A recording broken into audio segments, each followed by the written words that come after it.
Chapter 1. The Unearthing. The sun blazed mercilessly over the Valley of the Kings, its rays glinting off the dunes like 1,000 tiny mirrors. Dust swirled in the arid breeze, coating the canvas tents of the archaeological expedition in a fine ochre veil. It was the spring of 1936, and Professor Archibald Langley, a wiry man with a shock of white hair and spectacles perpetually askew, stood at the edge of a newly excavated trench, his heart pounding with a fervour that belied his 60 years. His team, a motley assembly of sunburned diggers, eager students, and one sharp-eyed assistant, huddled around him, their faces a mixture of exhaustion and anticipation. They had been toiling for weeks under the relentless Egyptian sun, chasing whispers of a forgotten tomb, and now, at last, their spades had struck stone. "Careful now," Langley barked, his voice hoarse but commanding. "This is no mere rubble. Mind your hands lest you damage history itself." The workers, accustomed to his theatrical flourishes, exchanged knowing glances but redoubled their care. The trench, some 10 feet deep, revealed the outline of a sealed stone door, its surface etched with hieroglyphs that seemed to pulse with ancient secrets. Langley's assistant, Miss Evelyn Carver, knelt beside the door, her dark hair tucked beneath a pith helmet, her nimble fingers tracing the carvings with a reverence that bordered on obsession. "It's extraordinary, Professor," she murmured, her green eyes alight. "The cartouche here. It mentions a priestess of Anubis, one who guarded a key to eternity. This could be the find of the century." Her voice, though soft, carried a steely ambition that made the diggers pause.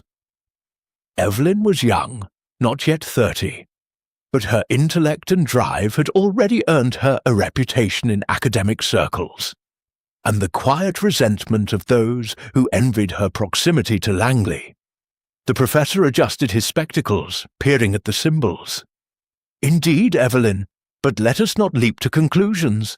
The desert has a way of promising much and delivering little."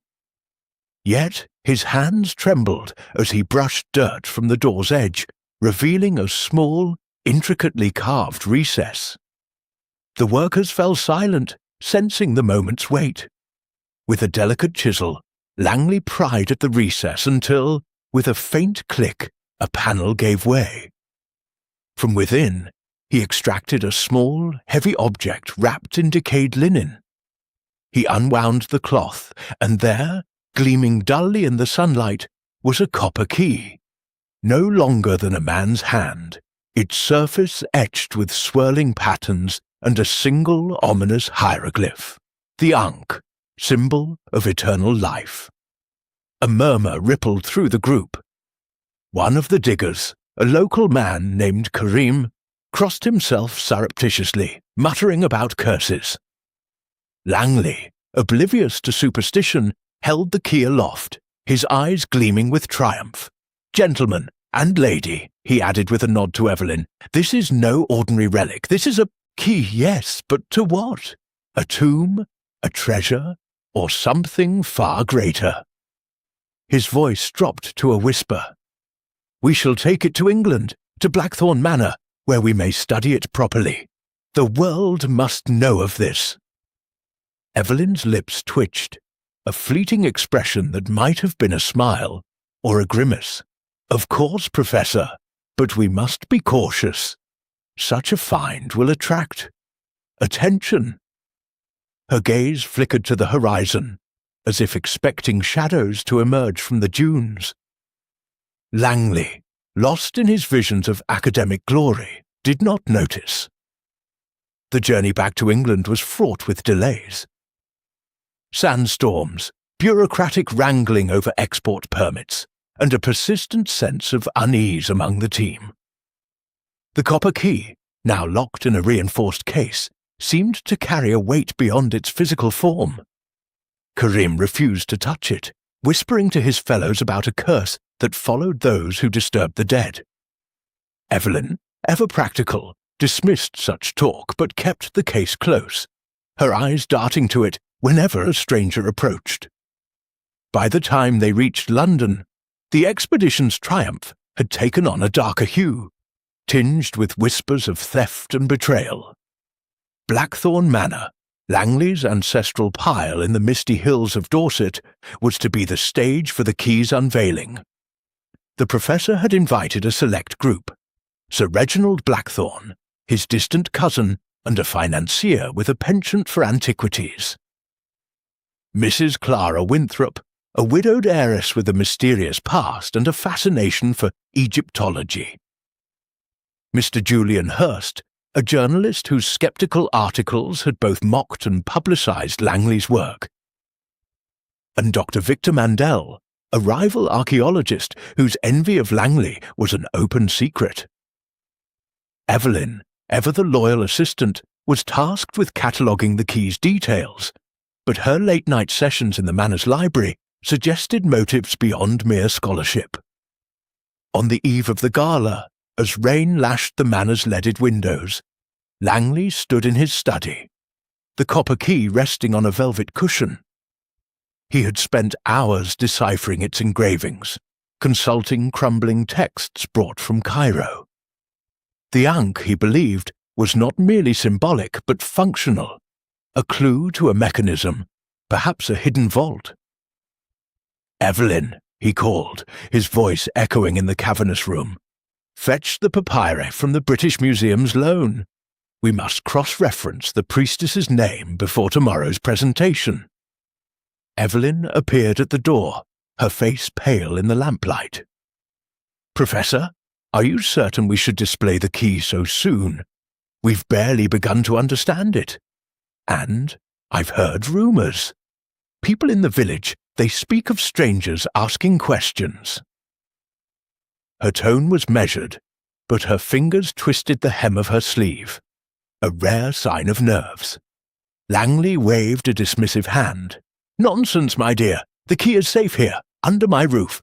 And as for strangers, let them come. They shall see the triumph of Archibald Langley." His high laughter was hearty, but it rang hollow in the shadowed study. That night, as the Manor slept, a figure moved silently through its halls. The copper key, gleaming faintly in its case, seemed to draw the intruder like a lodestone. Outside, the storm raged, masking the creak of floorboards and the soft click of a lock being tested. The stage was set, and the secrets of the copper key, secrets of greed, ambition, and ancient power, were about to unravel. Hercule Poirot, far away in his London flat, was yet to receive the letter that would summon him to Blackthorn Manor. His little grey cells, as yet unengaged, would soon face a puzzle as intricate as the key itself. For now, the desert's whispers lingered, carried on the wind from Egypt to England, promising revelations and ruin in equal measure. Chapter 2. A Summons from the Shadows. The rain had not relented in London, where Hercule Poirot sat in his impeccably ordered flat at Whitehaven Mansions. The fire crackled softly, casting a warm glow on the polished mahogany of his desk, where a cup of tisane steamed beside a neatly stacked pile of correspondence. Poirot, immaculate in a pinstriped suit, his moustache waxed to perfection, was engrossed in a monograph on Renaissance poisons when the doorbell chimed. His valet George appeared moments later, bearing a silver tray with a single letter. "Monsieur," George said, his tone as measured as ever. "This arrived by special courier, marked urgent, sir." Poirot's dark eyes gleamed with curiosity as he took the envelope. It was of fine quality, cream-coloured, with a wax seal bearing the crest of a rampant lion. A touch theatrical, he noted. The handwriting was precise, almost feminine, yet urgent in its flourishes. Breaking the seal, he unfolded the letter and read, "Dear Monsieur Poirot, your reputation as a detective of unparalleled acumen precedes you. I write to implore your assistance in a matter of utmost delicacy. a discovery of great historical significance, recently unearthed in Egypt, is to be unveiled at Blackthorn Manor, Dorset, this coming Saturday. I fear, however, that forces conspire to undermine this triumph. I cannot say more in writing, but your presence is essential. Discretion is paramount. Yours in urgency, Evelyn Carver. Poirot's lips twitched beneath his moustache. Evelyn Carver, he murmured, tapping the letter against his chin. A name unfamiliar, yet the tone suggests a woman of education and apprehension. He glanced at the date. The gala was 3 days hence. The vagueness of the letter intrigued him. It hinted at secrets without revealing them, a tactic both cautious and calculated. "George," he called, "fetch my Bradshaw's guide. I must know the trains to Dorset." By Friday evening, Poirot found himself aboard a rattling train bound for the countryside, his valise packed with precision, and his mind already turning over the puzzle. The letter had mentioned a discovery from Egypt, likely archaeological, given the context, and the urgency suggested danger. A manor, a discovery, and a cry for help, he mused, gazing out at the rain-swept fields. It is perhaps the prelude to a drama most intriguing. Blackthorn Manor loomed against the Dorset hills, its Gothic spires cutting through the mist like the teeth of some ancient beast. As Poirot's taxi crunched up the gravel drive, he noted the manor's imposing facade. Ivy-clad stone, tall windows glowing faintly, and gargoyles leering from the eaves. The air was heavy with the scent of wet earth and impending storm. A butler, gaunt and solemn as a spectre, greeted him at the door. "Monsieur Poirot, Miss Carver is expecting you. This way, if you please." The entrance hall was a cavern of oak panelling and ancestral portraits, their eyes seeming to follow Poirot as he was led to a drawing-room. There, by a roaring fire, stood Evelyn Carver. She was younger than Poirot had imagined, with sharp green eyes and a posture that suggested both poise and tension. Her dress, a simple but elegant green silk, contrasted with the nervous energy in her hands, which clutched a small notebook. "Monsieur Poirot, thank you for coming," she said, her voice low but steady. "I feared you might dismiss my letter as the ravings of a hysteric." Poirot inclined his head, his eyes never leaving her face. "Mademoiselle, Hercule Poirot does not dismiss a plea for help, especially one so artfully vague. You speak of a discovery, yet you hint at danger. Tell me, what is this matter that requires my little grey cells?" Evelyn hesitated, glancing at the door as if expecting eavesdroppers. "It is the copper key," she began, her voice dropping to a whisper. "Found in a tomb in the Valley of the Kings, it is unlike any artifact we've seen, etched with symbols that defy translation, yet tied to legends of a vast treasure. Professor Langley, my employer, plans to unveil it tomorrow at a gala here. But I fear it has drawn the wrong kind of attention." Poirot's moustache twitched. "Attention, mademoiselle? Of what nature?" She paced, her notebook clutched tighter. Letters, anonymous and threatening, sent to the professor. Whispers among the workers in Egypt of a curse. And here, strangers have been seen in the village asking about the manor, the key. I cannot shake the sense that someone means to steal it, or worse. Poirot leaned forward, his hands clasped over his walking stick. "And the professor, he shares your fears?" Evelyn's lips pressed into a thin line. "He is blind to them. He sees only glory, the chance to cement his name in history. But the others, the guests arriving tomorrow, they have their own motives. Sir Reginald wants to fund a new dig, but only if the key proves authentic. Mrs. Winthrop, A widow with a taste for the occult believes it holds mystical power. Dr. Mandel, a rival, would see the professor ruined. And Mr. Hurst, the journalist, thrives on scandal. I trust none of them. Poirot nodded, his mind cataloguing her words. And you, mademoiselle, what is your interest in this key? Her eyes flickered, a shadow of defiance crossing her face. I am an archaeologist, Monsieur Poirot. My interest is knowledge and protecting the professor's legacy. But her voice wavered, and Poirot noted the slight tremble in her hands. There was more to Evelyn Carver than she revealed, he was certain. Before he could press further, a sharp knock interrupted. The butler reappeared. Miss Carver, the professor requests your presence in the study. He wishes to discuss tomorrow's arrangements. Evelyn rose, smoothing her dress. Please, Monsieur Poirot, join us for dinner tonight. You'll meet the others then. Perhaps you'll see what I cannot put into words. She hesitated, then added, Be cautious, the manor has eyes. Left alone, Poirot surveyed the room. A portrait of a stern-faced Blackthorn ancestor hung above the fireplace, its gaze accusatory. On a side table, a photograph showed Langley's expedition team in Egypt, Evelyn at his side, her expression unreadable. Poirot's fingers traced the edge of his moustache. A key, a manor, and a cast of players with secrets, he murmured. The stage is set, but for what? A theft, a tragedy, or something more sinister? That evening, as Poirot dressed for dinner, he pondered Evelyn's words. The copper key was the linchpin, but its true significance remained elusive. Was it merely a relic, or did it unlock something greater? A fortune, a secret, or a curse?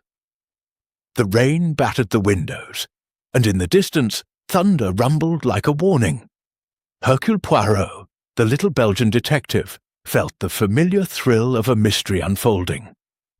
His grey cells were awake, and they would not rest until the truth was laid bare. Chapter 3. The Ill-Fated Gala. The dining room of Blackthorn Manor was a spectacle of grandeur, its long mahogany table gleaming under the light of a crystal chandelier. Heavy drapes of crimson velvet framed tall windows, through which the storm's fury was visible in flashes of lightning. Hercule Poirot, seated near the head of the table, observed the assembled company with the keen eye of a watchmaker studying a complex mechanism. The gala to unveil the copper key had begun, and the air crackled with more than just the storm outside. It was thick with unspoken rivalries, veiled glances, and the weight of secrets. Professor Archibald Langley, resplendent in a slightly outdated dinner jacket, presided over the gathering with the enthusiasm of a showman. His white hair was wilder than ever, and his gestures animated as he regaled the guests with tales of the Egyptian dig. To his right sat Evelyn Carver, her green eyes scanning the room, her composure a stark contrast to her employer's exuberance. Poirot noted her vigilance, the way her fingers tightened around her wineglass when certain names were mentioned. Across from her was Sir Reginald Blackthorn, a robust man in his 50s with a florid face and a moustache that rivaled Poirot's own in grandeur. His booming laugh and frequent toasts suggested joviality, but his eyes, sharp and calculating, betrayed a man accustomed to wielding power. Beside him, Mrs. Clara Winthrop, the widowed heiress, cut an enigmatic figure. Her black gown, adorned with a single emerald brooch, seemed to absorb the light, and her pale face held an unsettling serenity, as if she communed with forces unseen. Dr. Victor Mandel, Langley's rival, sat stiffly, his thin lips pursed, his academic disdain for the professor barely concealed.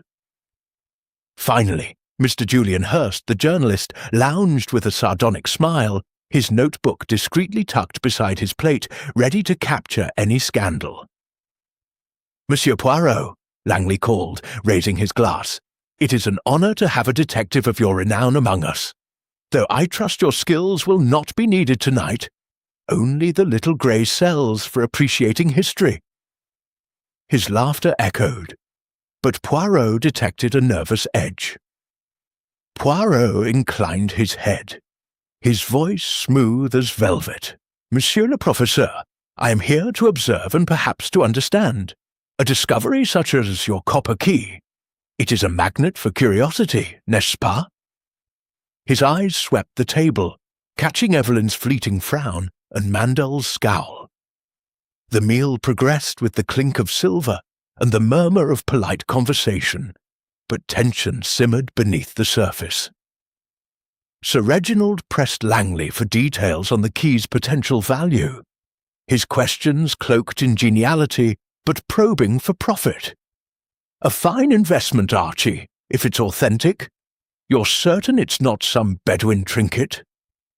His tone was teasing, but his gaze was predatory. Mrs. Winthrop leaned forward, her voice soft yet piercing. "It is no trinket, Sir Reginald. The key bears the ankh, a symbol of life eternal. In the hands of the initiated, it could unlock mysteries beyond mere gold." Her words hung in the air, drawing a scoff from Hurst. "Come now, Mrs. Winthrop," the journalist drawled. "You don't believe in curses and mystic nonsense, do you? It's a key, not a portal to the underworld." His pen scratched faintly, noting her reaction. Dr. Mandel's voice cut in, sharp as a scalpel. "The key's authenticity is indeed the question, Langley. Your haste to display it before proper study is reckless. One might suspect you're more showman than scholar." His words dripped with venom, and Langley's face reddened. "Victor, your skepticism is tiresome," Langley snapped. "The key was found in a sealed tomb, its engravings consistent with the 18th dynasty. Tomorrow you shall see it for yourself," Evelyn interjected, her tone calm but firm. "Gentlemen, please. The key is under lock and guard. Let us enjoy the evening." Her eyes met Poirot's briefly, a silent plea for him to take note. As dessert was served, a delicate lemon soufflé, the conversation turned to the key's display, planned for the stroke of 10. Langley had arranged for it to be unveiled in the library, where a pedestal awaited under a velvet drape. Poirot, savouring a spoonful of soufflé, listened intently as the guests revealed their stakes. Sir Reginald spoke of funding future digs. Mrs. Winthrop hinted at esoteric rituals. Mandel questioned the key's provenance. Hurst probed for a story to sell. Only Evelyn remained guarded, her contributions factual but devoid of personal motive. At 9:30, Langley rose, clapping his hands. "Ladies and gentlemen, the moment approaches. To the library, if you please." The guests followed, their footsteps echoing in the manor's vast halls. Poirot lingered, noting the butler's absence and the faint creak of a floorboard overhead. His instincts, honed by years of unravelling human nature, whispered of impending disruption. The library was a cavern of knowledge, its shelves groaning under leather-bound tomes and ancient scrolls. The copper key rested on its pedestal, its surface catching the firelight in eerie glints. Langley, ever the dramatist, stood beside it, his hands poised to lift the velvet cover. "Behold," he intoned, "the key to eternity, a relic of a priestess who guarded secrets the gods themselves feared." As he spoke, a gust of wind rattled the windows, and the chandelier flickered. Mrs. Winthrop gasped, clutching her brooch, while Hurst smirked, scribbling furiously. Poirot's eyes narrowed, scanning the room. Evelyn stood near the door, her posture rigid as if braced for something to happen. And then it did. A piercing scream shattered the silence, coming from the hall. The guests froze, and Langley's hand faltered, the velvet drape half raised. Poirot was already moving, his small frame surprisingly swift as he reached the door. In the corridor, a maid stood trembling, pointing to a shadowed alcove. There! There was someone! A figure in a cloak, they ran that way.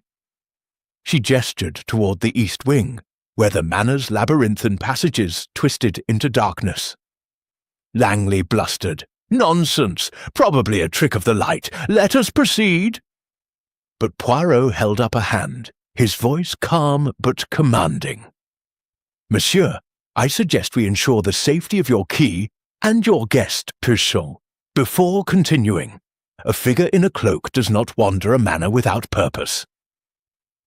His gaze swept the group, noting Sir Reginald's flushed face, Mrs. Winthrop's unnatural calm, Mandel's clenched fists and Hurst's eager curiosity. Evelyn alone met his eyes, her expression unreadable. A quick search of the east wing revealed nothing. No cloaked figure, no signs of intrusion. But the mood had shifted. The unveiling proceeded, but the key's lustre seemed dimmed by suspicion. Langley's speech was rushed, his bravado strained. As the guests dispersed to their rooms, Poirot lingered in the library, his fingers brushing the pedestal. The key was still there, untouched, yet he felt the stirrings of a greater mystery. Mon Dieu, he murmured, the gala is but the overture. The true drama begins now. Outside, the storm howled, and somewhere in Blackthorn Manor, a shadow waited for its moment. Chapter 4. The Midnight Vanishing. The storm raged on, its thunderclaps shaking the ancient bones of Blackthorn Manor. Hercule Poirot, ever the creature of order, had retired to his guest room after the gala's uneasy conclusion, but sleep eluded him. His mind, alive with the evening's undercurrents, churned like the tempest outside. The copper key, its cryptic engravings glowing in his memory, was the pivot around which this drama turned. Evelyn Carver's guarded demeanour, Sir Reginald's avarice, Mrs. Winthrop's esoteric musings, Dr. Mandel's venom, and Mr. Hurst's predatory curiosity. Each guest was a thread in a tapestry of motives, and Poirot sensed a snag that threatened to unravel it all. At 11:30, as he sat in an armchair reviewing his notes, a sharp cry pierced the manor's silence, followed by a heavy thud. Poirot was on his feet in an instant, his silk dressing-gown hastily tied, his walking stick in hand. He stepped into the corridor, where flickering sconces cast long shadows. The sound had come from the direction of the library. Moving with surprising agility for a man of his stature, he navigated the manor's labyrinthine halls, his ears attuned to every creak and whisper. The library door stood ajar, a sliver of firelight spilling into the hall. Inside, chaos reigned. Professor Langley lay sprawled on the Persian rug, his white hair matted with blood, a brass candlestick beside him.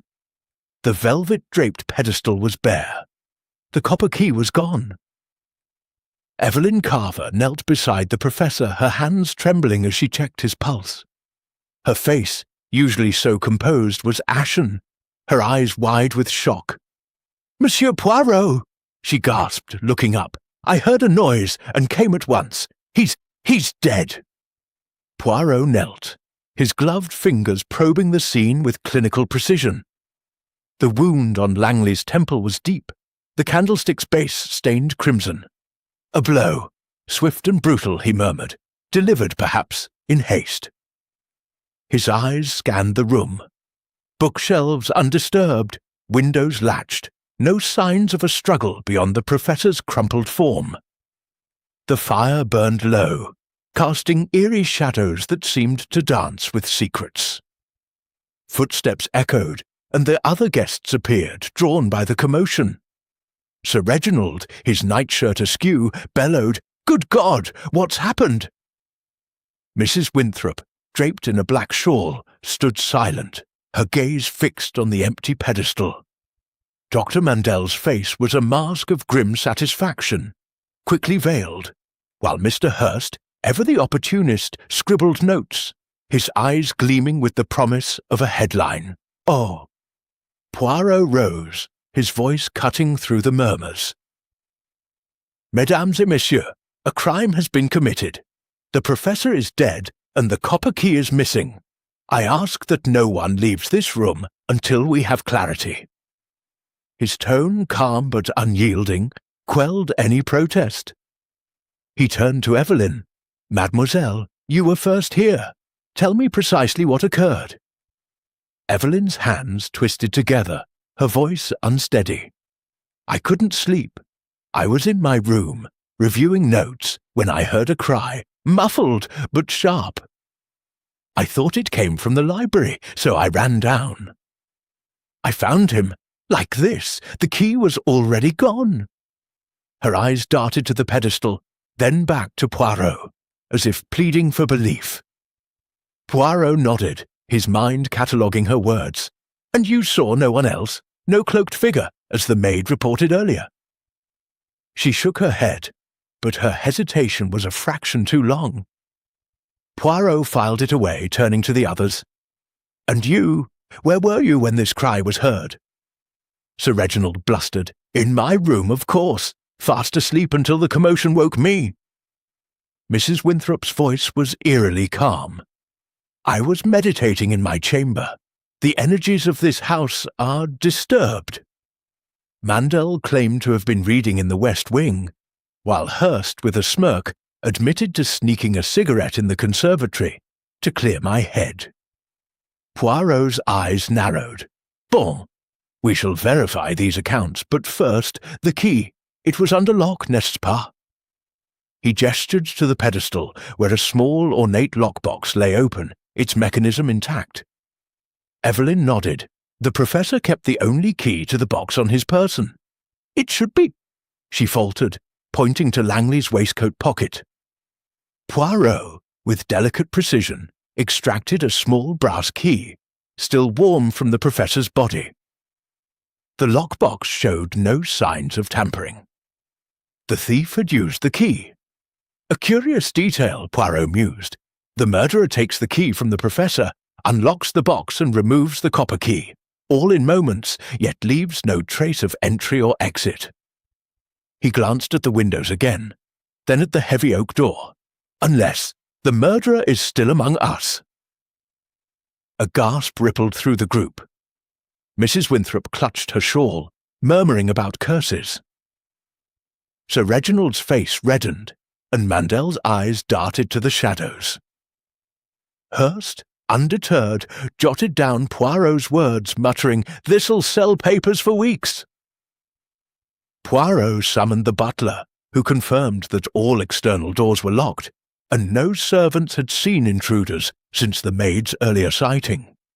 The local constable, roused from the village, arrived soon after. A stout man named Inspector Gibbs, whose deference to Poirot was immediate. "Monsieur Poirot, I've read of your cases. This is a bad business. Shall I seal the manor?" "Oui, Inspector," Poirot replied. "No one enters or leaves until we have searched every inch. The key and the killer cannot have gone far." As Gibbs organized a search, Poirot returned to the library, his grey cells whirring. The candlestick, heavy and ornate, was an unlikely weapon of choice, a tool of opportunity, suggesting the murder was unplanned. Yet the theft of the key was deliberate, precise. He examined the pedestal again, noting a faint scratch on its base, as if something had been dragged across it. "Curieux," he whispered, his fingers brushing the mark. Evelyn lingered nearby, her notebook now tucked under her arm. "Monsieur Poirot, do you think the curse?" Her voice was low, almost a challenge. Poirot's moustache twitched. Mademoiselle, Hercule Poirot does not believe in curses, only in human nature. And human nature, it is capable of great deception. His eyes held hers, searching for a crack in her facade, but she looked away, her expression unreadable. As the guests were escorted to their rooms under Gibbs's watchful eye, Poirot remained in the library, alone with the professor's body. The storm outside had quieted, leaving an oppressive silence. He paced, his mind reconstructing the scene. The cry, the blow, the vanishing key. "The killer is bold," he murmured, "but not infallible. They have left a trail, however faint, and Hercule Poirot shall find it." The night stretched on, the manor a fortress of secrets.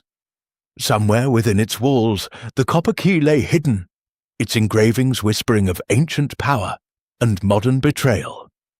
Poirot's task was clear, to unmask a murderer before the key unlocked further tragedy. Chapter 5. Whispers of the Ancients. The morning after Professor Langley's murder dawned grey and heavy, the storm's remnants cloaking Blackthorn Manor in a shroud of mist.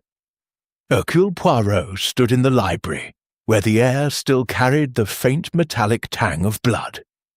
The professor's body had been removed by Inspector Gibbs's men, but the scene remained untouched at Poirot's insistence.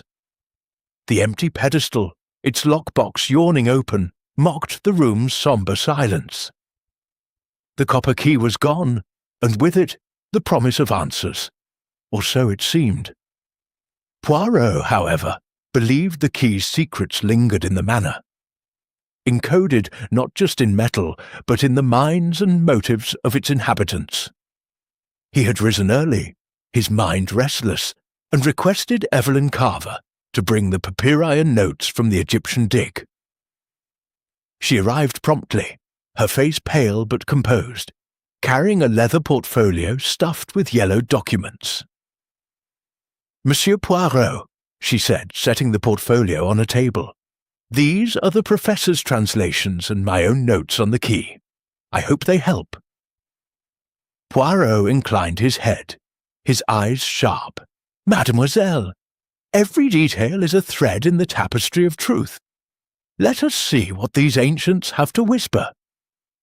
He opened the portfolio, revealing fragile scrolls and meticulously handwritten pages. The hieroglyphs, rendered in Langley's spidery script, spoke of a priestess of Anubis, guardian of a key to eternity that promised wealth beyond mortal reckoning, but at a cost. The texts hinted at a curse, a warning to those who sought the treasure without purity of heart. "Superstition, perhaps," Poirot mused, his fingers tracing a sketch of the key's engravings.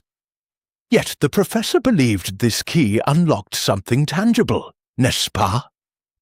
Evelyn nodded, her voice low. He thought it was a literal key, to a vault or chamber, hidden somewhere in Egypt or perhaps even here, in England. The engravings suggest a map, but we never deciphered it fully. He was obsessed. Poirot's gaze flicked to her. "And you, mademoiselle? Were you also obsessed?" Her lips tightened. "I wanted to understand it, yes, but I urged caution. The professor was too eager to share it with the world." Her tone held a trace of bitterness, quickly masked. As they spoke, Inspector Gibbs entered, his face grim. "Monsieur Poirot, we've searched the manor top to bottom. No sign of the key nor any cloaked figure. The guests are restless. Sir Reginald's threatening to leave, says he's got business in London." Poirot's moustache twitched. "He will not leave. No one will, until Hercule Poirot is satisfied. Bring them to the drawing-room, Inspector. I wish to speak with them." The guests assembled reluctantly, their faces a gallery of unease. Sir Reginald paced, his florid cheeks flushed with indignation. Mrs. Clara Winthrop sat serenely, her black shawl draped like a mourner's veil, her emerald brooch catching the light. Dr. Victor Mandel's eyes darted to the papyri on the table. his fingers twitching as if eager to seize them. Mr. Julian Hurst leaned against a bookcase, his notebook ever present, his smirk undimmed by the night's tragedy. Poirot stood before them, his small frame commanding the room. Mesdames et messieurs, the murder of Professor Langley and the theft of the copper key are no mere coincidence. The key is the heart of this mystery, and its secrets are rooted in these ancient texts. He gestured to the papyri. They speak of a priestess, a treasure, and a curse. I ask you now, what do you know of this key's true purpose? Sir Reginald snorted. It's a relic, nothing more. Valuable, certainly, but all this talk of curses is poppycock. Langley was killed by a thief, plain and simple. Mrs. Winthrop's voice was soft, almost hypnotic. You dismiss the unseen, Sir Reginald. The key is a conduit to the divine, or the damned. I felt its power last night, a darkness that stirred when it was unveiled. Mandel scoffed, his voice sharp. Mysticism is no substitute for scholarship. Langley's claims were exaggerated. The key is likely a ceremonial object, not a map to treasure. His death proves he was in over his head. Hurst's pen scratched as he interjected. Or someone wanted to keep the treasure for themselves. Greed's a fine motive for murder, wouldn't you say, Monsieur Poirot? Poirot's eyes gleamed. Indeed, Monsieur Hurst, greed, envy, fear, all are motives. But let us consider the texts. He held up a scroll, its edges crumbling. The priestess's warning is clear. Only the worthy may claim the treasure. To others it brings ruin. Perhaps someone here believed themselves worthy, or feared another would claim it first. A tense silence followed. Evelyn shifted, her notebook clutched tightly. Poirot noted her unease, as well as Mandel's sudden stillness.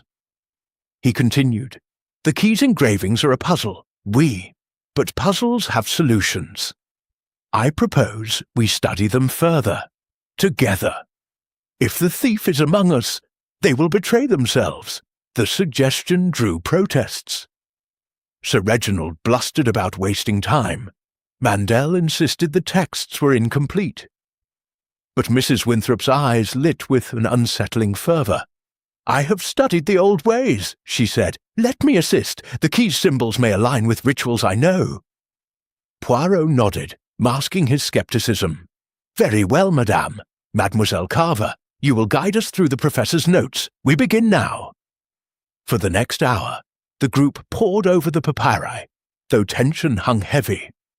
Evelyn translated hieroglyphs, her voice steady, but her hands betraying a slight tremble. The texts described a labyrinthine vault, its entrance sealed by a mechanism triggered by the copper key. The ankh, repeated in the engravings, was not merely symbolic, but a precise instruction, a shape to be pressed or turned. Poirot watched the guests closely. Sir Reginald's impatience, Mrs. Winthrop's murmured chants, Mandel's barely concealed eagerness, Hurst's sly glances. As noon approached, a discovery emerged. Evelyn pointed to a passage Langley had underlined. The key opens the gate where the jackal stands sentinel. She frowned. Anubis, the jackal god. But where is this gate?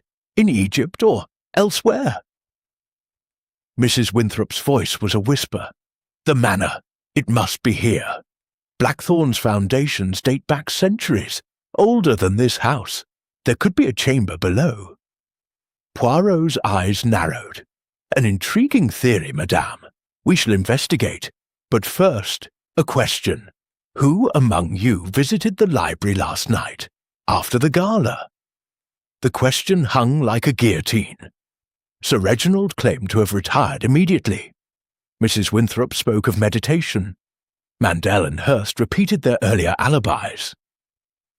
Evelyn admitted to lingering in the hall to ensure the key was secure. Poirot's gaze lingered on her, noting the faint flush in her cheeks. Before he could press further, Inspector Gibbs burst in, breathless. "Monsieur Poirot, we've found something in the cellar. A door, hidden behind crates, with carvings like those on the key." The room erupted in murmurs. Poirot raised a hand for silence. "Bon, we shall examine this door, but I warn you. The whispers of the ancients are loud, but the lies of the living are louder still. The truth is close, mes amis." As they descended to the cellar, Poirot's grey cells hummed. The key was gone, but its shadow loomed large, and the murderer's steps echoed in its wake. Chapter 6. Alibis and Deceptions. The air in Blackthorn Manor's drawing-room was thick with suspicion. The morning's revelations about the copper key and the hidden cellar door only deepening the unease. Hercule Poirot stood before the assembled guests, his small frame radiating authority, his moustache impeccably waxed despite the hour's gravity.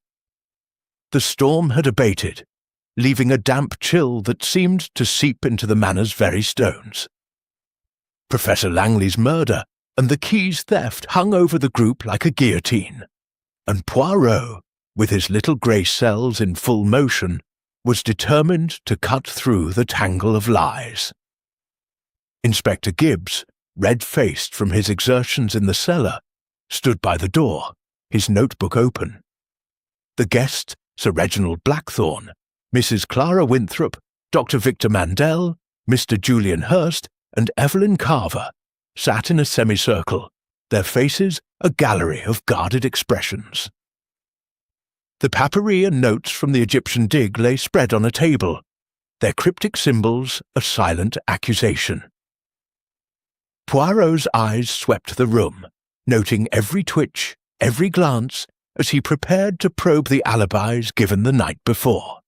"Mesdames et messieurs," he began, his voice smooth but unyielding, "the murder of Professor Langley and the theft of the copper key are crimes of precision, yet they betray a certain desperation. The killer struck swiftly, using the professor's own key to unlock the box, then vanished with the relic. But no one leaves a scene so cleanly.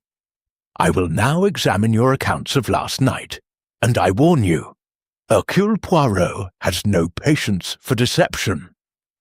Sir Reginald shifted in his chair, his florid cheeks reddening further. "I've told you, Poirot, I was in my room, asleep. This inquisition is absurd. I'm a man of means, not a common thief." Poirot's eyes gleamed. "Monsieur, wealth does not preclude motive. You spoke of funding future digs, oui? Perhaps you saw the key as a means to secure your investment, or to claim its treasure for yourself." Sir Reginald sputtered, but Poirot turned to Mrs. Winthrop, whose serene composure seemed almost otherworldly. "Madame, you claim to have been meditating in your chamber. Yet your fascination with the key's mystical properties suggests a deeper interest. Did you perhaps seek to commune with its power last night?" Her lips curved faintly, her emerald brooch glinting. "Monsieur Poirot, I seek only wisdom, not theft. The key's aura is potent, but I was in my room, as I said, attuning myself to its energies." Her voice was soft, hypnotic, but Poirot noted the way her fingers traced the brooch. A nervous tic, perhaps. Dr. Mandel's scowl deepened. "This is a waste of time. I was in the West Wing, reading. Langley's death is no surprise. He courted disaster with his reckless claims. The key's likely a fake, and someone killed him to hide the truth." Poirot raised an eyebrow. "A convenient theory, Monsieur Mandel, for it casts suspicion away from you. Yet your rivalry with the professor was well known. Did you seek to discredit him, or to claim his discovery?" Mandel's fists clenched, but he said nothing. Poirot turned to Mr. Hurst, whose sardonic smile had not wavered. And you, Monsieur Hurst, smoking in the conservatory, oui? A curious place to clear one's head, so far from the library. Perhaps you saw an opportunity to steal a story, and the key. Hurst chuckled, his pen poised. I'm a journalist, Poirot, not a murderer. I was after a scoop, not a relic. Besides, I saw nothing but shadows and rain. Finally, Poirot's gaze settled on Evelyn Carver, who sat rigid, her notebook clutched like a shield. Mademoiselle, you were in the hall, ensuring the key's safety, you said. Yet you were first to find the professor, and the key was already gone. Tell me, what did you see or hear before the cry? Evelyn's eyes flickered, her voice steady but strained. I heard footsteps faint in the east wing. I thought it was a servant, but when I reached the library, I found him. She faltered, her fingers tightening on the notebook. I swear, I didn't see the thief. Poirot nodded, but his mind catalogued her hesitation. Bon. Now, let us consider the facts. The professor was struck with a candlestick, a weapon of opportunity, suggesting the murder was unplanned. Yet the theft was precise. The killer knew where to find the key to the lockbox. This suggests familiarity with the professor's habits. His eyes lingered on Evelyn, then shifted to Mandel. Or with the manor itself, he added, glancing at Sir Reginald. The group bristled, accusations bubbling. Sir Reginald pointed at Mandel. You've always hated Archie. You'd do anything to ruin him. Mandel retorted, and you'd sell your own cousin for a profit. Mrs. Winthrop murmured about dark energies, while Hurst scribbled, barely concealing his glee. Poirot raised a hand for silence. Enough. We will verify these alibis. Inspector Gibbs, please question the servants. Did anyone see movement in the manor last night? And you, Mademoiselle Carver, will show me the east wing, where you heard these footsteps. Evelyn led Poirot through the manor's shadowy corridors, her steps quick and nervous. The east wing was a maze of narrow passages, lined with faded tapestries and locked doors. It was here, she said, stopping at a corner near a suite of armour. The footsteps were soft, like someone trying not to be heard. Poirot knelt, examining the floorboards. A faint scuff mark caught his eye, barely visible in the dim light. Curieux, he murmured, his gloved finger, tracing the mark. A shoe, perhaps, with a distinctive sole. We shall compare it to the guest's footwear. He glanced at Evelyn. You are certain you saw no one? She nodded, but her eyes darted away. Poirot filed the observation away, his suspicions deepening. Returning to the drawing-room, he found Gibbs waiting with news. One of the maids, Sarah, saw a figure in a cloak near the east wing before midnight. She couldn't see their face, but they moved quickly toward the library. Poirot's moustache twitched. The cloaked figure again! Yet no one admits to such a guise. Someone is lying. He turned to the group, his voice sharp. I propose a search of your rooms. The key may still be here, and a murderer's haste often leaves traces. Protests erupted. Sir Reginald called it an outrage, Mandel an invasion, but Poirot's authority prevailed. Gibbs and his men searched methodically, but the key remained elusive.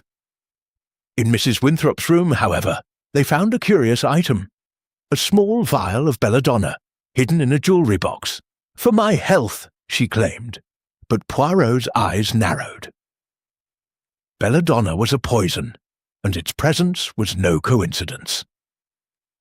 As the day wore on, cracks appeared in the alibis. A footman recalled seeing Hurst near the library earlier than he'd admitted, lurking by the stairs. Mandel's claim of reading was weakened when no book was found open in his room. Sir Reginald's bluster faltered when Gibbs noted mud on his shoes, despite his claim of staying indoors. Evelyn's notebook, when Poirot requested to see it, contained meticulous notes. But a torn page was missing, its jagged edge betraying its recent removal. Standing by the library's empty pedestal, Poirot murmured, "The key is hidden, but the lies are not. One of you knows more than you admit, and Hercule Poirot will uncover it." The guests exchanged uneasy glances, their deceptions fraying like old rope. The manor's shadows seemed to close in, and the whispers of the ancients grew louder, pointing to a truth as dangerous as the key itself. Chapter 7. The Secret Passage. The afternoon light filtered weakly through Blackthorn Manor's leaded windows, casting a pall over the library where Hercule Poirot stood, his eyes fixed on the empty pedestal that had once held the copper key. The air was heavy with the scent of old books and the lingering tension of Professor Langley's murder. The revelation of a hidden cellar door, marked with carvings akin to the key's engravings, had electrified the household, but Poirot's grey cells were now focused on the web of alibis and deceptions spun by the guests. Each suspect, Sir Reginald Blackthorne, Mrs. Clara Winthrop, Dr. Victor Mandell, Mr. Julian Hurst, and Evelyn Carver, had revealed cracks in their stories, and the discovery of belladonna in Mrs. Winthrop's room had sharpened Poirot's suspicions. Yet the key remained missing, and the murderer's trail was growing cold. Poirot turned to Inspector Gibbs, who stood by the library door, his face etched with frustration. "Monsieur Gibbs, the cellar door you found, take me to it. The ancients have left us a clue, and Hercule Poirot does not ignore such whispers." Gibbs nodded, leading the way, while Evelyn, ever watchful, followed with her notebook clutched tightly. The other guests trailed behind, their reluctance palpable, as if the manor's shadows held secrets they feared to face. The cellar stairs creaked underfoot, descending into a damp, cavernous space lit by flickering lanterns. Crates of wine and dusty artifacts lined the walls, remnants of the Blackthorne family's eclectic history. At the far end, behind a stack of crates, stood the door Gibbs had described, a heavy slab of stone, its surface etched with hieroglyphs and the unmistakable Ankh symbol. Poirot's eyes gleamed as he traced the carvings, his gloved fingers lingering on the Ankh's loop. "Mon Dieu," he murmured, "it is as if the key itself was meant for this door." Evelyn stepped forward, her voice hushed. The professor believed the key unlocked a vault. Perhaps this is it? But how could such a door exist here, in an English manor? Poirot's moustache twitched. "The Blackthorne family has roots older than this house, mademoiselle. Sir Reginald, is it not so? Your ancestors traded in antiquities, oui?" Sir Reginald, hovering at the back, bristled. "My great-grandfather dabbled in such things, yes. Brought back trinkets from Egypt, India, God knows where. But this door, I've never seen it before." His bluster rang hollow, and Poirot noted the sweat beading on his brow. Mrs. Winthrop's voice cut through, soft and eerie. "The door is a gate, Monsieur Poirot. The priestess's spirit guards it. I felt her presence last night, warning us." Her hands clutched her shawl, her emerald brooch glinting like a third eye. Dr. Mandell scoffed. "Nonsense! It's likely a folly, built by some eccentric Blackthorne to impress guests. Langley's obsession with the key led him to see treasure where there was none." Hurst, scribbling in his notebook, grinned. "Or someone wanted us to think that. A hidden door, a murder, a missing key. This is better than a penny dreadful." Poirot ignored the banter, his attention on the door. A small recess, shaped like the copper key, was carved into its centre. "The key would fit here," he said, "but without it we cannot proceed. Unless—" He knelt, examining the stone's edges. A faint seam suggested the door could move, but it was sealed tight. As he pressed along the frame, a low click echoed, and a section of the wall beside the door shifted, revealing a narrow passage. Gasps rippled through the group. Gibbs shone his lantern into the dark, illuminating a tunnel of rough-hewn stone, its walls etched with more hieroglyphs. "Blimey," he muttered, "a secret passage right under the manor." Poirot's eyes narrowed. This is no mere folly.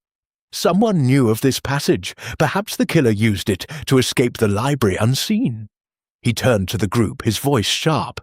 "Who among you has explored this manor's secrets? Speak now!" Silence met him, broken only by the drip of water in the tunnel. Sir Reginald's face was ashen. Mrs. Winthrop's serene mask faltered, and Mandel's eyes darted to the passage with ill-concealed curiosity. Evelyn's grip on her notebook tightened, her lips pressed thin. Hurst predictably scribbled faster. Poirot gestured to Gibbs. "We must explore this passage, but first, a precaution." He reached into the tunnel's entrance, his fingers brushing the floor. They came away holding a single bloodied glove, leather, well-worn and stained with crimson. "Tiennes," he said, holding it aloft. "The killer was careless." Evelyn gasped, and Sir Reginald swore under his breath. Mrs. Winthrop murmured, "The priestess's wrath," while Mandel's face paled. Hurst's pen paused, his eyes narrowing. Poirot wrapped the glove in his handkerchief, handing it to Gibbs. "Examine it, Inspector. The size, the wear, it may tell us much." With lanterns in hand, Poirot led the group into the passage, its walls closing in like a tomb. The air was cold, thick with the scent of earth and age. The hieroglyphs grew more intricate, depicting scenes of Anubis weighing hearts against a feather, a warning to the unworthy. After 100 yards, the passage ended at a second stone door, this one unmarked but for a single deep scratch, recent as if made by a blade. "The killer came this way," Poirot said, his voice echoing. "But they did not open this door. They retreated, perhaps startled." He turned to Evelyn. "Mademoiselle, your notes, did the professor mention such a passage?" She shook her head, her voice unsteady. "No, but he suspected the manor held secrets. He was studying old estate records before it happened." Her eyes flicked to the glove, still in Gibbs's hands. Poirot's mind raced. The passage suggested a hidden purpose, perhaps tied to the Blackthorne family's past. Sir Reginald's ignorance seemed feigned. His ancestors' dealings in antiquities could explain the door. Mrs. Winthrop's mystic ramblings, while fanciful, hinted at knowledge of ancient rites. Mandel's eagerness to dismiss the key's significance felt like a deflection, and Hurst's opportunism masked a sharper intent. Evelyn, ever the enigma, knew more than she admitted. Her missing notebook page loomed large in Poirot's thoughts. As they emerged from the passage, Gibbs posted a constable to guard it. Poirot addressed the group, his tone grave. "This glove is a clue, but not the only one. The passage leads us closer to the key and the killer. I urge you, if you know anything, speak now. The truth cannot be hidden forever." No one spoke, but their eyes betrayed them. Fear, guilt, calculation. Poirot's grey cells hummed, piecing together the puzzle. The passage was a thread, the glove a marker, but the key's absence was the true challenge. As the group dispersed, he lingered by the cellar door, his fingers tracing the ankh. "The ancients built this with purpose," he murmured, "but it is the living who betray themselves." Outside, the mist thickened, shrouding Blackthorne Manor in secrecy. The copper key, wherever it lay, held the answer to a murder, and Poirot was determined to find it before another life was claimed. Chapter 8. Fractured Alliances. The discovery of the secret passage and the bloodied glove had cast a pall over Blackthorn Manor, its ancient stones seeming to pulse with the weight of hidden truths. By late afternoon, the mist outside had thickened, wrapping the manor in a grey veil that mirrored the suspicion among its inhabitants. Hercule Poirot stood in the drawing-room, his small frame a beacon of calm amid the storm of accusations and fear. The copper key remained missing, Professor Langley's murder unsolved, and the guests, Sir Reginald Blackthorne, Mrs. Clara Winthrop, Dr. Victor Mandel, Mr. Julian Hurst, and Evelyn Carver, were unravelling under the pressure of Poirot's relentless scrutiny. The glove, now in Inspector Gibbs's custody, was a tantalising clue, but its owner remained elusive. Poirot had requested the guests gather once more, ostensibly to discuss the passage, but his true aim was to provoke a misstep. "Mesdames et messieurs," he began, his voice a blade wrapped in velvet, "the passage beneath this manor suggests a purpose tied to the copper key. The glove suggests a killer's carelessness. Yet I sense alliances among you. Alliances that fracture under the weight of guilt. Who here has made a pact to conceal the truth?" Sir Reginald's face reddened, his voice booming. "Pact? That's preposterous, Poirot. I'm no conspirator. I want this mess sorted so I can get back to London." His bluster was undercut by a nervous glance at Mandel, who sat rigid, his eyes fixed on the papyri still spread on the table. Mrs. Winthrop's serene facade cracked, her fingers twisting her shawl. "The priestess's curse binds us all, Monsieur Poirot. I warned the professor, but he would not listen. The key demands loyalty. Perhaps someone betrayed it." Her words, laced with mysticism, drew a scoff from Hurst. "Enough of this curse nonsense," the journalist snapped, his pen tapping his notebook. "Someone killed Langley for the key, and I'd wager it's one of you lot, playing innocent while hiding it in your luggage." His eyes flicked to Evelyn, who flinched but said nothing. Mandel's voice was icy. "You're quick to point fingers, Hurst, but a journalist sniffing for a story might stoop to theft, or worse, to make headlines." His accusation hung heavy, and Hurst's smirk faltered. Poirot raised a hand, silencing the brewing argument. "Accusations are easy, mes amis, but truth requires evidence.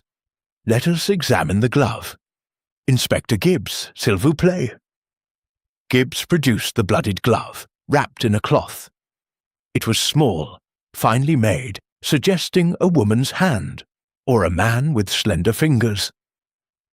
Poirot held it up, watching the guests' reactions.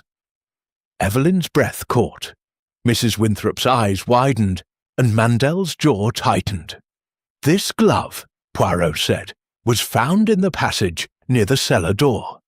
It is stained with the professor's blood, yet none of you claim it. Curious, no? I propose we compare it to your gloves. Surely you all brought such items for the damp English weather."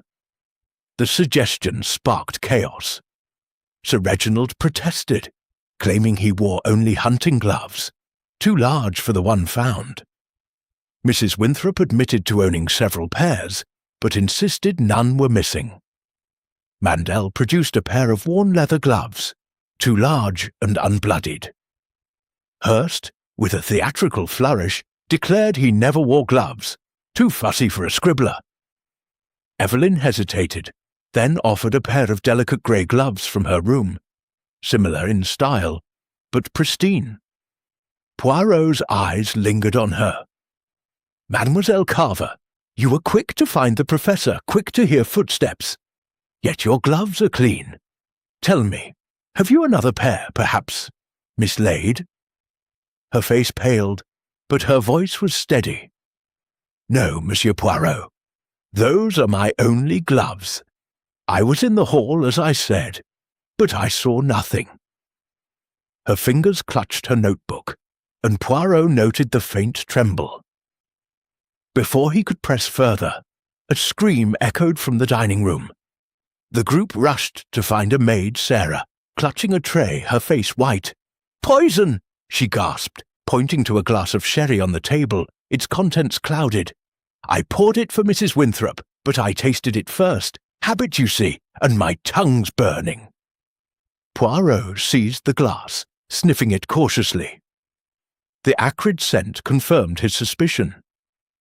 "Belladonna," he said, his voice grim. "The same poison found in Madame Winthrop's room. An attempt perhaps to silence someone, or to deflect suspicion." Mrs. Winthrop's serenity shattered. "I am no poisoner. That vial was for my health, as I told you." Her voice rose, almost shrill, and Sir Reginald rounded on her. "Then why's it turning up in sherry, Clara? Trying to cover your tracks after killing Archie?" His accusation drew a gasp from Evelyn, who stepped between them. "Enough!" she snapped. "This is madness. We're turning on each other while the real killer escapes." Her outburst was uncharacteristic, and Poirot's eyes narrowed, noting the desperation in her tone. Gibbs took the glass for analysis, and Poirot addressed the group. "This poison suggests the killer grows bold, or desperate, but it also reveals a fracture. Someone wished to harm Madame Winthrop, or to make her appear guilty. Alliances are breaking, mes amis, and the truth will follow." As Gibbs questioned the servants, Poirot led the guests back to the drawing-room, his mind racing. The glove, the poison, the passage, all pointed to a killer within the manor, someone with access and motive. He turned to Evelyn, his voice soft but piercing. "Mademoiselle, your notebook, may I see it again? The missing page intrigues me." Evelyn hesitated, then handed it over. Poirot flipped to the torn edge, his fingers tracing the jagged tear. "A page removed in haste," he said. "What did it contain, mademoiselle? A note on the key, or something more personal?" Her eyes met his, a flash of defiance quickly masked. "It was nothing. A sketch I discarded. The professor's notes are all there." But her voice wavered, and Poirot knew she was hiding something. As the group dispersed, Gibbs returned with news. The sherry had been laced with belladonna from a bottle in the pantry, accessible to all. The maid, Sarah, was recovering, but the incident had shaken the household. Poirot stood alone by the fireplace, the glove and the notebook in his thoughts. "The killer plays a dangerous game," he murmured, "but they cannot outrun Hercule Poirot." Outside the mist swirled, and the manor's shadows deepened. The copper key, though hidden, was drawing the players into a deadly dance, and Poirot sensed the next move would be decisive. Alliances were fracturing, and the killer's mask was slipping. Soon, the truth would stand revealed. Chapter 9. The Key's Labyrinth. The atmosphere in Blackthorn Manor had grown oppressive, as if the ancient stones themselves conspired to suffocate the truth. By evening, the mist outside had thickened into a fog that pressed against the windows, mirroring the haze of deceit among the guests.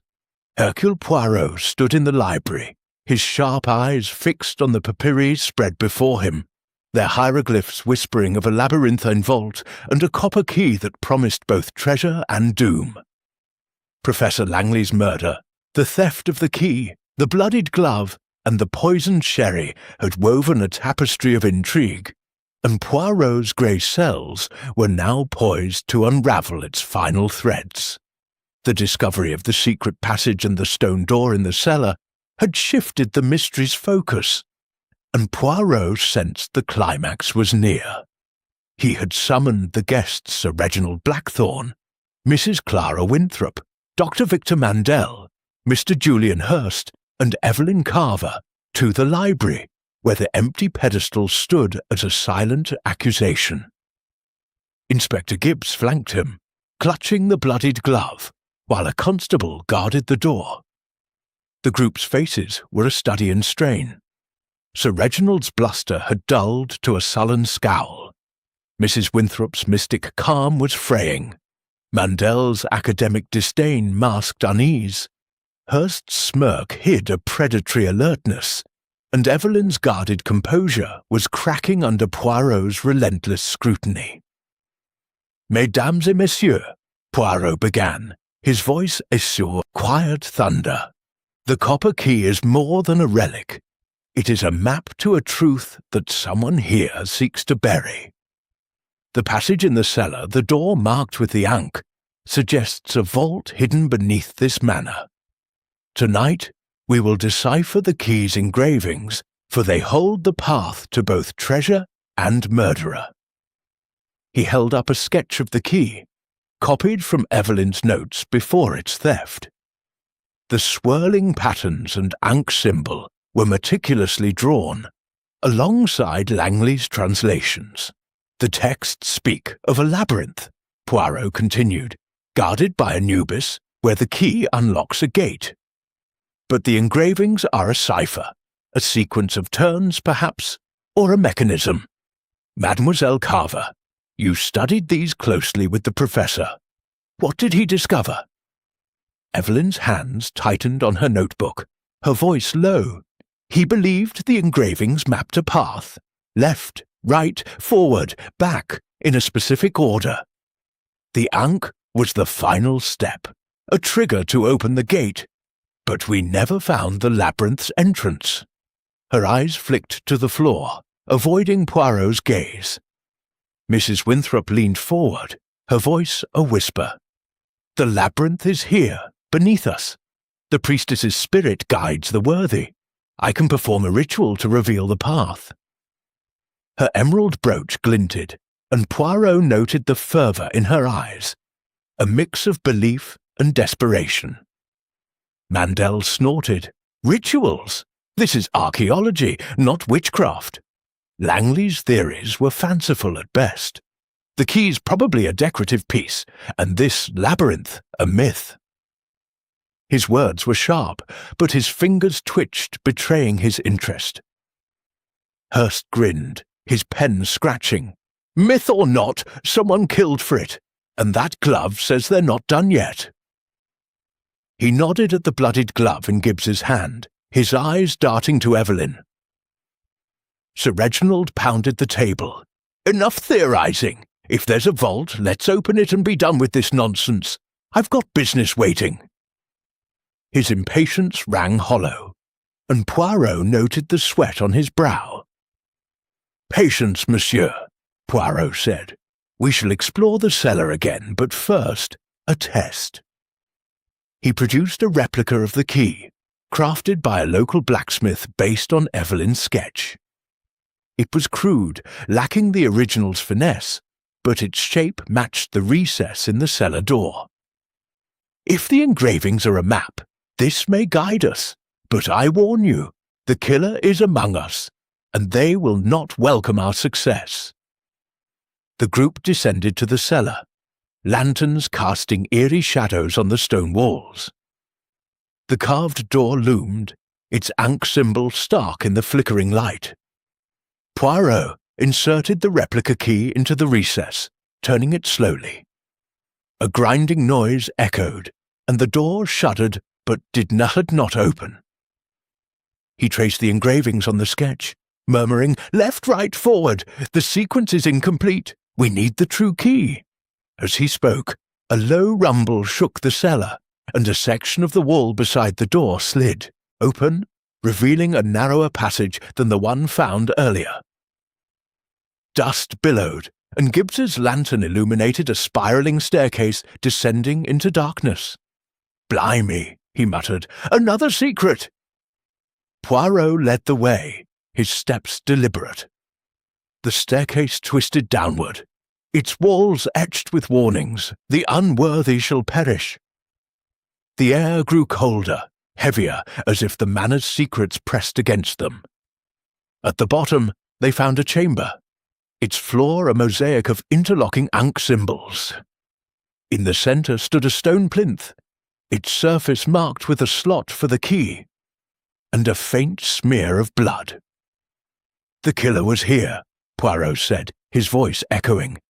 "They attempted to open the vault but failed." He knelt, examining the plinth. A hidden mechanism clicked under his touch, and the mosaic floor shifted, revealing a trap, a pit lined with rusted spikes, its edges freshly disturbed. Mrs. Winthrop gasped, clutching her shawl. "The priestess's trap! It claims the greedy!" Sir Reginald swore, stepping back, while Mandel's face paled. Hurst scribbled furiously, muttering about headlines. Evelyn's eyes were fixed on the pit, her expression unreadable. Poirot's voice was grim. "The key was brought here, but the trap was triggered. The killer fled, leaving the glove behind." He turned to the group, his eyes piercing. "Who among you ventured here last night? The blood on the plinth matches that on the glove. Professor Langley's blood." Silence fell, broken only by the drip of water in the chamber. Then a cry. Evelyn stumbled, her notebook falling to the floor. A loose page slipped out, revealing a sketch of the plinth and a sequence of turns. Poirot seized it, his eyes narrowing. "Mademoiselle, this page was not in your notebook earlier. You claimed it was a discarded sketch, yet it details the labyrinth's heart." Evelyn's face crumpled. I found it in the professor's papers after his death. I didn't want to share it until I was sure. I thought it might lead to the killer." Her voice broke, but Poirot's gaze was unrelenting. "Order the key," he said softly. "You have hidden much, mademoiselle." Before she could respond, a scream echoed from above. Sarah, the maid, at the cellar entrance. "Fire!" she shouted. "The library's burning!" The group raced upstairs, finding flames licking the library walls, the papyri smouldering. Gibbs and the constable doused the fire, but the damage was done. Key texts were ash. Poirot's moustache twitched. "A distraction to destroy evidence. The killer grows desperate." His eyes swept the group, now fractured by fear and suspicion. The labyrinth had claimed no lives tonight, but its trap had revealed a truth. The killer was cornered, and the copper key was closer than ever. Chapter 10. The Grey Cell's Verdict. The library of Blackthorn Manor, though scorched by the fire, stood resolute under the weight of its secrets. The late détour evening air was thick with the acrid scent of charred paper, and the guests, Sir Reginald Blackthorn, Mrs. Clara Winthrop, Dr. Victor Mandel, Mr. Julian Hurst, and Evelyn Carver, gathered in the drawing-room, their faces etched with exhaustion and dread. Hercule Poirot stood before them, his small frame a pillar of certainty amidst the chaos of Professor Langley's murder. The theft of the copper key and the labyrinthine vault beneath the manor. The bloodied glove, the poisoned sherry, the hidden passage, and the burned papyri had woven a complex puzzle, but Poirot's grey cells had pieced it together. Now, in the grand tradition of his dénouements, he would unveil the truth. "Mesdames et messieurs," Poirot began, his voice calm but commanding, "the murder of Professor Langley and the theft of the copper key are crimes of greed, fear, and betrayal. The key, with its promise of a hidden treasure, has drawn out the worst in human nature. But Hercule Poirot does not believe in curses, only in the motives of the living. Tonight, I shall name the killer and reveal the key's final secret." The group stirred, their eyes darting between each other. Sir Reginald's hands clenched. Mrs. Winthrop's fingers traced her emerald brooch. Mandel's scowl deepened. Hurst's pen hovered, and Evelyn's face was a mask of guarded tension. Inspector Gibbs stood by the door, his notebook ready, while the constable guarded the exit. Poirot paced, his walking stick tapping the floor. Let us reconstruct the night of the murder. Professor Langley was struck with a candlestick in the library, and the copper key was taken from its lockbox using the professor's own key. The killer fled through the secret passage to the cellar, where they attempted to open the vault but triggered a trap, leaving behind a bloodied glove. The fire in the library was a desperate act to destroy evidence, but it only confirmed the killer's presence among us. He paused, his eyes sweeping the room. Each of you had a motive. Sir Reginald, you saw the key as a means to fund your ventures, perhaps to claim its treasure for yourself. Madam Winthrop, your obsession with the key's mystic power suggested a willingness to possess it at any cost. Monsieur Mandel, your rivalry with Langley was bitter. You would discredit him, even if it meant theft. Monsieur Hurst, a scandalous story could make your career, and the key was your ticket to fame. And Mademoiselle Carver, your loyalty to the professor masked ambition, your missing notebook page, and knowledge of the vault betrayed a deeper involvement. Evelyn's eyes widened, but she remained silent. Poirot continued. The glove was a clue, small enough for a woman's hand, or a man's with slender fingers. The belladonna in the sherry pointed to Madam Winthrop, yet it was too obvious. A clumsy attempt to frame her. The fire, too, was a distraction, but it preserved one vital clue. The torn page from Mademoiselle Carver's notebook, detailing the vault's mechanism. He produced the page, its sketch of the plinth clear.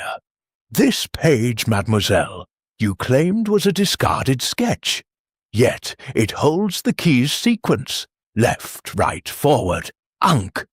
You knew the vault's secret, and you were in the hall when the professor died. But let us examine the alibis. Poirot turned to Hurst. You, monsieur, were not in the conservatory as you claimed. The footman saw you near the library, lurking before the cry. Your shoes, too, bore traces of cellar dust. Hurst's smirk faltered, his pen still. To Mandel, Poirot said, Your rivalry with Langley was personal. You examined the papyri with envy, and your gloves, though unbloodied, were found near the passage entrance, discarded perhaps after you realized the trap's danger. Mandel's face paled, his protest dying in his throat. To Mrs. Winthrop he said, Your belladonna was a convenient scapegoat, madame, but your rituals were a performance to deflect suspicion. You knew the manor's history, perhaps from old Blackthorn records. She clutched her brooch, silent. To Sir Reginald, Poirot noted, Your ignorance of the passage was feigned. Your ancestors' dealings in antiquities built that vault, and your muddy shoes suggest you explored it recently. Sir Reginald sputtered, but Poirot pressed on. Finally, he faced Evelyn. Mademoiselle, you were the professor's confidant, privy to his secrets. You heard footsteps, found the body, and withheld the notebook page. Why? To protect the key, or to claim it? Evelyn's voice broke. I wanted to protect his legacy. He was reckless, showing the key to everyone. I didn't kill him. Her eyes brimmed with tears, but Poirot's gaze was unrelenting. No, he said softly. You did not kill him, but you know who did. He turned to the group, his voice rising. The killer is Monsieur Julian Hurst. A gasp rippled through the room. Hurst laughed, a harsh sound. Me? That's absurd, Poirot. I'm a journalist, not a murderer. Poirot's eyes gleamed. You are both, monsieur. You saw the key as your path to fame, a story of treasure and murder. You lurked near the library, waiting for the moment. When Langley was alone, you struck with the candlestick, a weapon of opportunity. You took his key, unlocked the box and fled to the passage, intending to open the vault. But the trap stopped you, and you dropped the glove, your own stained with blood. You burned the papyri to cover your tracks, and the sherry was a desperate attempt to frame Madame Winthrop. Hurst's face twisted. You've no proof! Poirot produced a small object from his pocket, a cigarette stub found in the passage. This matches the brand you smoke, monsieur, found where the glove lay. And your shoes, cellar dust, not conservatory soil. You underestimated Hercule Poirot. Hurst lunged for the door, but Gibbs seized him, cuffing his wrists. Where's the key? Gibbs demanded. Hurst's defiance crumbled. In my room, hidden in the bedpost. I thought I could sell the story, the treasure. His voice trailed off as Gibbs sent a constable to retrieve it. Poirot turned to Evelyn. You suspected him, mademoiselle, but your loyalty to the professor kept you silent. The torn page was your attempt to find the vault alone, to honor his work. Evelyn nodded, tears falling. The constable returned with the copper key, its engravings glinting. Poirot held it up. The key's secret is no treasure, but knowledge, a map to a lost temple in Egypt, as the papyri revealed. Langley died for a dream, but his legacy lives. As Hurst was led away, the group dispersed, shaken. Poirot stood alone, the key in his hand. The grey cells triumph, he murmured, but the heart of man remains a labyrinth. Outside, the fog lifted, revealing a starlit sky, as Blackthorn Manor exhaled its secrets at last.